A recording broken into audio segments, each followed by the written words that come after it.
તરફ નજર કરીએ તો સુરેન્દ્રનગરમાં લોકોની ફરિયાદ સોશિયલ મીડિયા માધ્યમથી રજૂ કરતા સામાજિક આગેવાન સામે પોલીસ ફરિયાદ નોંધાઈ હતી। જે અંગે ન્યાયની માંગ સાથે જનસ્વરાજ ગ્રુપે કલેક્ટરને લેખિત રજૂઆત કરી હતી। રાજકીય કિન્નાખોરી રાખી પોલીસે ઇરાદાપૂર્વક ખોટી ફરિયાદ કરી હોવાનો આક્ષેપ કરવામાં આવ્યો છે। ભાજપના રાજકીય આગેવાનોના ઇશારે બી ડિવિઝન પોલીસે કમલેશ કોટેચાને ડરાવવા અને ધમકાવવા ફરિયાદ કરી હોવાનો પણ આક્ષેપ। ત્યારે સુરેન્દ્રનગરના જનસ્વરાજ ગ્રુપ દ્વારા જિલ્લા કલેક્ટર કચેરીએ લેખિત રજૂઆત કરી હતી। આથી આ મામલે નિષ્પક્ષ તપાસ કરી ન્યાય આપવા માંગ કરી હતી।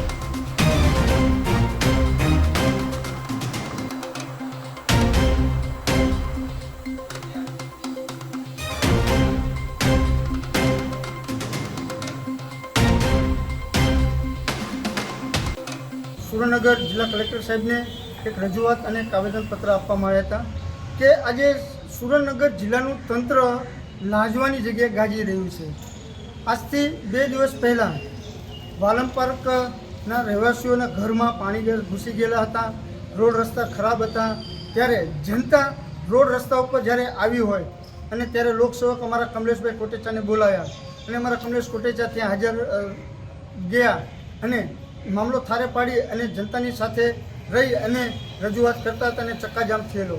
ત્યારે આખો દિવસ કાંઈ ન થયું અને સાંજને સમયમાં પોલીસ દ્વારા પોલીસ જ ફરિયાદી બની અને કમલેશભાઈ કોટેચા ઉપર જે ફરિયાદ કરવામાં આવી તો કોના ઇશારે ફરિયાદ દાખલ કરવામાં આવી એ આપ સૌ લોકો જાણી શકો છો। કેમ કે સુરેન્દ્રનગર જિલ્લાના ભાજપના પેટમાં પાણી રહી રહ્યું છે કે સુરેન્દ્રનગર જિલ્લામાં જનતા હવે જાગૃત થઈ રહી છે। એ જાગૃતતાના કારણે ક્યાંક ભાજપને ડર લાગી રહ્યો છે એટલે ખોટી ફરિયાદો કરાવી અને જનતાને અને અમારા લીડર અને કાર્યકર્તાઓને ડરાવવાનું કામ કરી રહી છે, જે તદ્દન ખોટું થઈ રહ્યું છે।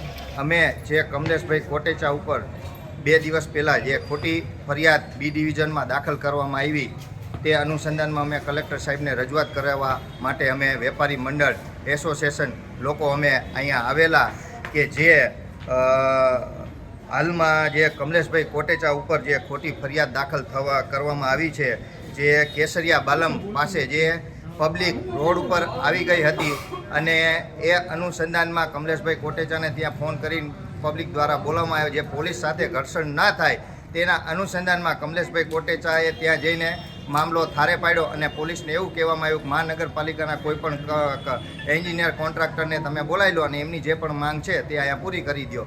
એ અનુસંધાનમાં એ પછી જે બી ડિવિઝને પાછળથી જે કમલેશભાઈ કોટેચા માથે જે ફરિયાદ દાખલ કરવામાં આવી એ ખોટી ફરિયાદ દાખલ થઈ છે। એ અનુસંધાનમાં અમે અત્યારે કલેક્ટર સાહેબને વેપારી મંડળ લોકો અમે રજૂઆત કરવા આવ્યા હતા કે જે અમે જન સ્વરાજ ગ્રુપ જે આ ખોટી ફરિયાદને અમે વખોડી કાઢી છીએ। સુરેન્દ્રનગર